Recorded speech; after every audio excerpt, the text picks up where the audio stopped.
Professor Richard Alley of Penn State University investigates how the prehistoric temperature rises affected our weather. He has discovered that this wasn't a time of steady change. Instead, our climate was on an unpredictable and violent roller coaster ride of temperature highs and lows. It all started with a particular alignment of the planets in our solar system. 3 orbital variations, known as Milankovitch cycles, alter the amount of heat the Earth absorbs from the Sun.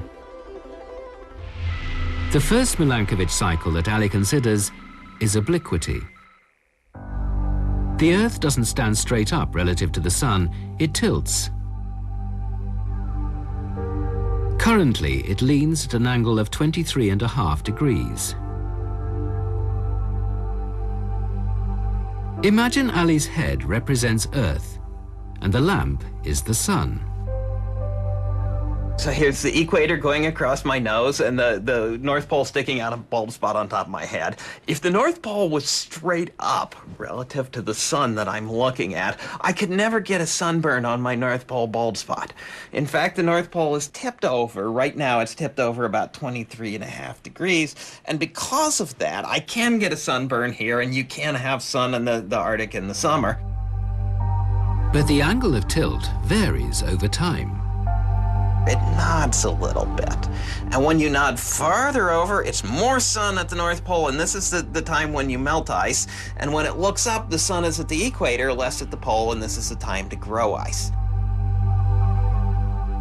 The angle of obliquity ranges between 22.1 degrees and 24.5 degrees over a cycle lasting 41,000 years. The second Milankovitch cycle is eccentricity. This time, a tennis ball signifies Earth, a clementine the Sun, and a hula hoop stands for the outline of Earth's orbit.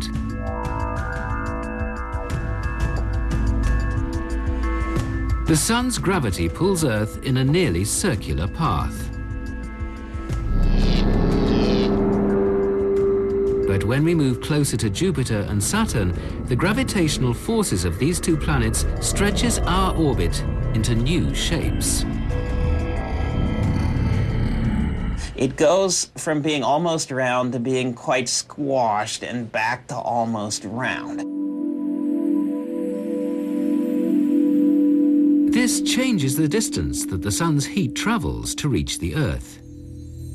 It varies over a cycle that lasts between 90 and 100,000 years. The third Milankovitch cycle is precession.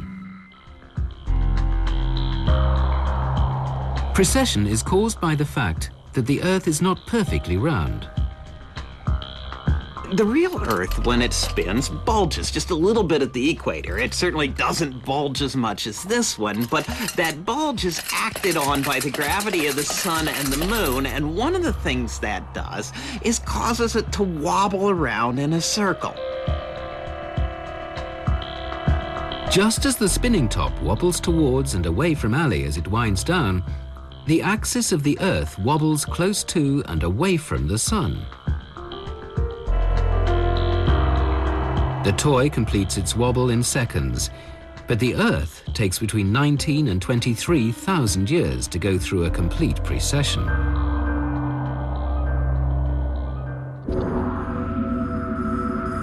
Individually, the orbital variations, obliquity, eccentricity, and precession have a limited impact on Earth's weather.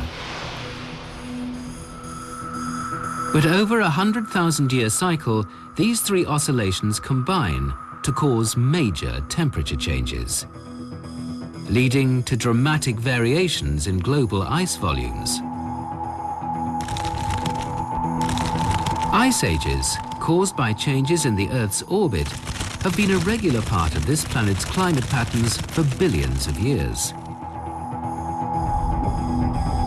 The most recent ended some 20,000 years ago, when the Milankovitch cycles coincided to kickstart 10,000 years of global warming.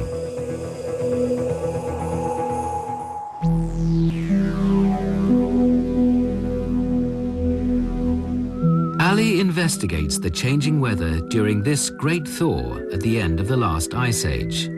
He uses environmental data preserved in the Greenland ice core. An ice core is like a time machine. It was reeled down through the ice. We're traveling back in time to see what happened.